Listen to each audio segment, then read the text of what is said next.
Oui, voilà. Je voulais. Payment. Fane tatato uri ben tato Tamira to oui, alors vas-y. Oui, je voulais connaître les traditions, mais un peu d'avant. C'est-à-dire d'avant, un peu la colonisation, et tu vois, est-ce qu'il y avait... parce que je sais que vous étiez en lien avec les éléments. Est-ce que c'est toujours le cas aujourd'hui? Oui, bien sûr. Ouais, ok. Oui, parce qu'aujourd'hui, on pratique toujours l'ancienne médecine, qu'on appelle chez nous la altérité. Donc, l'ancienne médecine faite à base de feuilles et de plantes. Aujourd'hui, on le pratique toujours, oui. Ça se fait encore? Oui, bien sûr. Mais alors, il y a on appelle ça comment, des guérisseurs, des chamans Non, pas du tout. Non? Nous, on fait, c'est que ça s'est transmis de génération en génération. D'accord. Là, il y en a encore quelques personnes qui connaissent la façon de le préparer. Ouais. Et récemment, ils ont fait publier à travers, bien sûr, les réseaux sociaux, que ce soit Facebook ou sinon la radio, que tout le monde écoute. Voilà. Et c'est comme ça qu'ils font un peu, on va dire, qui essaie un peu d'attirer un peu l'attention de tout le monde, pour essayer de le faire encore partager. Parce qu'aujourd'hui, bien sûr, avec la modernité et la facilité, il y a les médicaments qu'on achète à la pharmacie. Bon, c'est vrai que c'est facile, ça coûte un peu d'argent, mais c'est facile ensuite. T'as juste à acheter et l'avaler. Alors que la médecine traditionnelle, il faut vraiment aller casser le feuillage qu'il faut, par exemple. Donc après, tout est à base de plantes qu'on doit bien sûr écraser, mélanger avec de l'eau de coco la plupart du temps, de l'eau de coco, mais pas n'importe lequel. Le coco Hari Herere, donc c'est un coco spécialement réservé pour la médecine traditionnelle. Qui est cultivé ou qu'on trouve que... Non, c'est une variété de cocotiers que des personnes peuvent le reconnaître. Ouais. On n'utilise pas n'importe quel autre coco, on va dire. Ouais. Après, il faut des plantes. La plupart du temps, on utilise le gingembre, le citron et l'eau de coco et d'autres feuillages qu'on va ajouter. La plupart du temps, on utilise ça. La plupart du temps, de l'eau de coco, du gingembre, avec du citron, la plupart du temps, et du sucre roux, surtout, le sucre roux. Ouais, voilà. d'accord, ok. Après, une fois que tu as toute cette matière-là, ajoutée avec du feuillage, bien sûr, qu'on écrase, qu'on presse, qu'on mélange bien, il faut le faire fermenter, en fait. Il faut le laisser fermenter au moins 2 à 3 jours. Et c'est à ce moment-là qu'on peut commencer à le boire. Après, c'est comme un traitement. En fait, c'est juste, tu le bois simplement. Tu le bois simplement.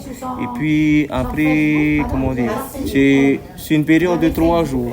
Après, il peut se répéter trois fois dans le mois, on va dire.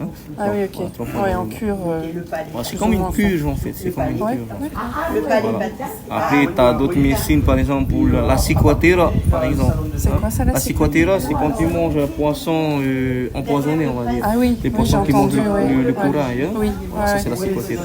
Du coup, la douleur que ça donne, c'est beaucoup de picotements, que c'est comme des fourmis que tu as dans la peau, mais tu n'arrives plus à serrer quoi que ce soit. La motricité au niveau des membres, elle est très douloureuse. Après, il y a de la médecine aussi pour ça. La médecine pour ça. Il faut le ahi.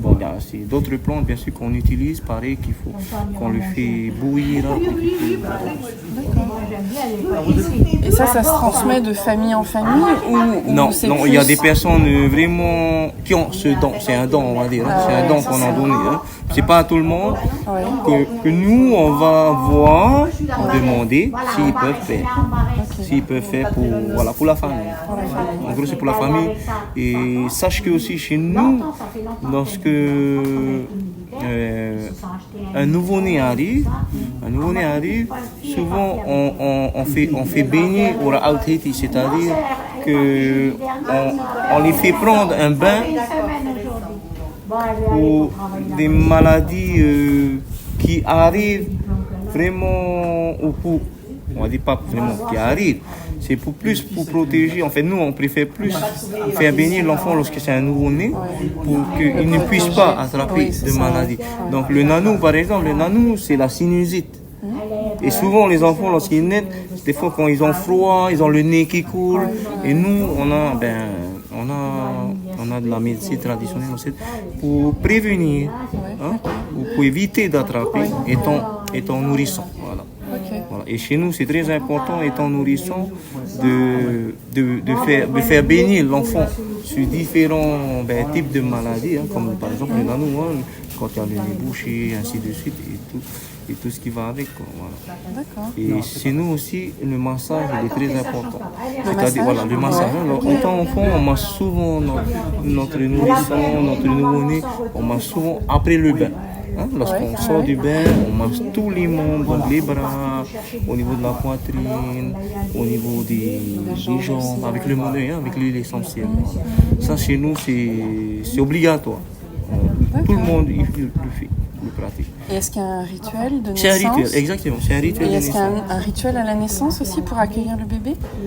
Une Eh cérémonie? bien, oui, en fait, pas forcément de cérémonie, mais plus récupérer le placenta. Le placenta, pour nous, c'est important. Comme on dit, pouffez-nous. Pourquoi? Parce que le placenta, c'est de là où on a commencé à donner naissance à l'enfant. Et pour nous, le placenta, c'est très important. Parce que ça dépend où tu vas le poser, où tu vas le ranger, où tu vas le mettre. C'est-à-dire que le placenta, soit tu le mets dans la terre, et l'enfant plus tard il sera un très très grand cultivateur, hein, bon planteur, soit tu le remets à l'océan. Quand tu le remets à l'océan, c'est que plus tard il deviendra un bon pêcheur. Voilà un peu les deux endroits où on pose le placenta. Mais aujourd'hui, je ne sais pas si aujourd'hui on continue encore à le faire. Mais moi, ma fille, lorsqu'elle est née, j'ai tout de suite été voir, bien sûr, les chirurgiens et tout. J'ai dit, je veux récupérer, bien sûr, le placenta. C'est très important. Et où est-ce que tu l'as mis du coup? Mais dans pour la elle? tête. Dans la tête. Ouais. Est-ce que c'est différent si c'est une fille ou un garçon ou pas? C'est Non? pareil. Ouais, C'est ok. pareil. D'accord. Comme on dit, hein, qu'on met en test, que tu as les mains vertes, tu vois, tu as les mains vertes, tu peux planter tout ce que tu veux, et puis voilà. Après, bon, quand les colons ils sont arrivés, il y a eu beaucoup de changements, hein, Ouais, au je niveau de la sais. culture. Hein. Ouais. C'est-à-dire déjà, quand ils fait sont beaucoup de arrivés temps, ici, la seule personne apte à lire, c'était le roi Pomare. Hein. Le roi Pomare, c'est un des descendants, hein. C'était la seule personne qui savait lire en fait. Comparé à nous, tout le reste des Tahitiens, c'est peu de temps après. Enfin, c'est vraiment après quoi, qu'on a appris à lire. Hein. Mais sinon, nous, on n'écrivait rien, tout se transmet par la parole. Hein. Tout se transmet par la parole. Et quand les colons ils sont arrivés ici, ils ont interdit beaucoup de choses, surtout la danse, le tatouage. Le tatouage a beaucoup été renié. Hein, donc, et Parce qu'il n'y a pas si longtemps, hein, j'ai vu. Hein. oui, ça fait pas très très longtemps que ça. Hein. Et puis voilà, dans la danse, les chants, le tatouage on l'a perdu. C'est aux îles Samoa qu'on a commencé à réapprendre à tatouer. Donc le tatouage traditionnel à travers la dent de requin, attaché et fixé sur un bâton, avec de l'encre qu'on utilise le bon coulier qu'on écrase, hein, qu'on fait brûler et qu'on obtient bien sûr de l'encre. Voilà. Après, quoi d'autre encore? Oui, à l'école, au temps de mes parents, quand ils allaient à l'école, c'était interdit de parler de tahitien à l'école. C'était interdit. Même pas de chuchoter, quoi que ce soit. Interdit. Il se passait quoi sinon si vous parliez tahitien? Enfin, si eux Enfin, on parlaient. punissait les élèves hein, à l'école. Ah ouais, carrément. On les punissait. Ouais, à coups de fouet, martinet, voilà. Ah ouais, carrément. Oui, oui. Waouh. Ça a été violent, hein, cette arrivée de colons. Hein. Ouais. Ça. En fait, ça a été un changement radical. Bah oui, ouais. Un changement radical, surtout que nous, on va dire, on a la joie de vivre. Bah oui. On l'a fait juste avant de partir. La joie de vivre. Et ici, avant, on n'avait besoin de rien du tout pour y vivre. Ouais. Hein, on allait dans la nature, on pouvait avoir ce qu'on voulait, on allait dans la mer, on pouvait avoir ce qu'on voulait. Ouais. On est d'accord. Contrairement à aujourd'hui, qu'on dépend tous de la drogue qu'on appelle l'argent. L'argent. Aujourd'hui, l'argent, c'est comme de la drogue. Hein? C'est de la drogue parce qu'on est obligé d'avoir de l'argent pour survivre, pour acheter quelque chose qu'on a besoin.